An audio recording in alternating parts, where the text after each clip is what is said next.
First, though, our top story this hour, Texas Governor Greg Abbott signing a bill prohibiting cities in the state from enacting so-called sanctuary laws. The governor slammed the sanctuary cities, and he streamed the signing of that bill on Facebook Live. Watch. Now, let's be clear about something. We all support legal immigration. It helped to build America in Texas, but legal immigration is different from harboring people who have committed dangerous crimes. Those policies are sanctuary city policies and won't be tolerated in Texas. Joining us right now is Fox News contributor and former Florida Congressman Lieutenant Colonel Allen West. Lieutenant Colonel West, good to see you. Thanks so much for joining us. My pleasure, Maria. So this comes after President Trump vowed to withhold any money funding from so-called sanctuary cities. What do you make of the governor reinforcing the president's position this morning? Well, I'm coming to you from Dallas, Texas, which is my home. I moved here in January 2015. And one of the disconcerting things that we had happen here in Dallas, Texas, was the county commission voted 4-1 to make Dallas County a resolution that makes Dallas County a sanctuary county. So I think that what you see is Governor Abbott taking the steps to make sure that the rule of law stands here in the great state of Texas. And let me give you an example of how far this can go. Just late last week, the city of Sacramento, the home of the state capitol there in California, voted to allow taxpayer funds to be used for illegal immigrants for their legal services. So do we want to see law-abiding citizens now all of a sudden having their tax revenues used for illegal immigrants to challenge deportations and things of this nature? So this is about whether we are a sovereign nation, whether we do have these sovereign states, and these municipalities have to abide by the rule of law, or else we're going to have a breakdown of justice in the United States of America. I don't understand pushing back on the rule of law. We've got a great panel here this morning, Lieutenant Colonel. How can you argue against deporting those people who are illegal and are committing crimes? I think the ACLU... Who's against that? The ACLU. I think that's what it's about. You know, and I got to imagine that the rule of law should stand whether it's a municipality, a state, or a federal government. But just think about the language of it. Sanctuary city presumes you're keeping people safe. It's such a lovely term when really what you're doing is allowing criminals to, you know, it's a totally different thing. So it becomes almost impossible to disagree with it, right, when you're talking about it in those terms. Well, and President Obama last night in that speech where he was talking about preserving Obamacare, he also brought up dreamers, about young children who were brought here. He put in place protections of these young people who were brought here when they were little and are illegally in the United States. But he talked about their bravery. I think bravery was the one of the words that he used, and their strength. And my first reaction was, you know what, when you use those kinds of terms, let's talk about those people who are out there risking their lives, protecting the United States. Yeah. That again, how they talk about people here in the United States, they're here illegally. Nobody wants the millions of people rounded up and deported. But again, can we please stop letting people into this country who are coming here illegally? Let's hear the president last night. Listen to this.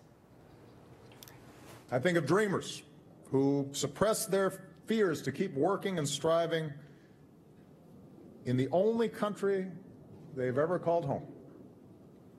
And every American who stands up for immigrants because they know that their parents or grandparents or great-grandparents were immigrants too, and they know that America is an idea that only grows stronger with each new person who adopts our common creed. Well, I mean, obviously, the president's also confusing, though, legal and illegal immigrants. I mean, we all want immigrants who just want immigrants to come to this country under the structure that is in place in a legal capacity. And I think that's part of their strategy. This whole idea of mixing illegal and legal is it really gets me mad, because it just tells the wrong information to the public. Well, it makes it seem like you're inhumane if you want to say let's enforce the law. The bottom line is the distinction between illegal and legal is a really important one, because it's not just about, you know, a humanitarian effort. It's about paying taxes. It's about being good citizens. It's about participating in this country and all the great things that we have to offer. It's about all the things that we need to be a successful society. So it's not like we're trying to kick people out. We want them to be here as Americans. Lieutenant, what do you think about that, Lieutenant Colonel, of President Obama last night? Well, you know, what you all are talking about is the great means by which the liberal progressive left is able to manipulate language. You talked about it earlier in your segment about pre-existing conditions when it comes to this health care law.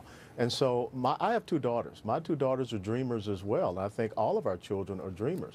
But what we should be stressing is that we should have people that understand and respect the rule of law, and that there are consequences to individual bad behavior and breaking that rule of law. And that is what we should have the president, former president of the United States of America, stressing. But this is a political football, and this is something where they're trying to gain more popularity with a certain segment of the electorate, and they are using that language, which of course demonizes you if you don't believe in this. And you're right, Maria, there is something about legal immigration that we all support, and we need to streamline those processes. But illegal immigration is illegal, and I don't understand why anyone would be able to stand up for it. Yeah, I think the language that President Obama used in talking about the dreamers, I said bravery, but people who push down their fears and keep working and striving. Well, President Obama protected these dreamers from deportation, and President Trump has said also that the dreamers will not be deported, that they're not, that they're not a target of deportation efforts under the new administration. Of course, USA Today finds this one individual who is a rare case who had other problems that they put on the front page about this individual being deported when he had left the country and come back. Well, the left is just trying to confuse, to make sure that, you know, whether you're legal or illegal, it's the same thing.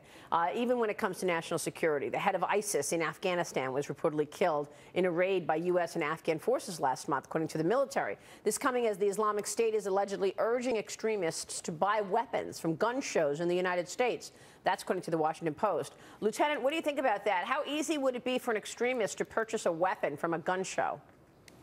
Well, I don't think it's going to be very easy. When you go to these gun shows, and I'm a gun owner and I'm on the board of the National Rifle Association, you have a lot of law enforcement that are at these gun shows, and you have a lot of people that have their radar up, and they are really scrutinizing the people that are there at those gun shows. And now that they know that this is something that ISIS is talking about, I think that they will be even more attuned to individuals that are coming there. You know, it has to be about see something, say something, and I think that we need more Americans to really report suspicious activity and behaviors and not fall into this, again, this language of Islamophobia, which makes people shut up. All right, we will leave it there. Colonel, good to see you, sir. Thanks so much.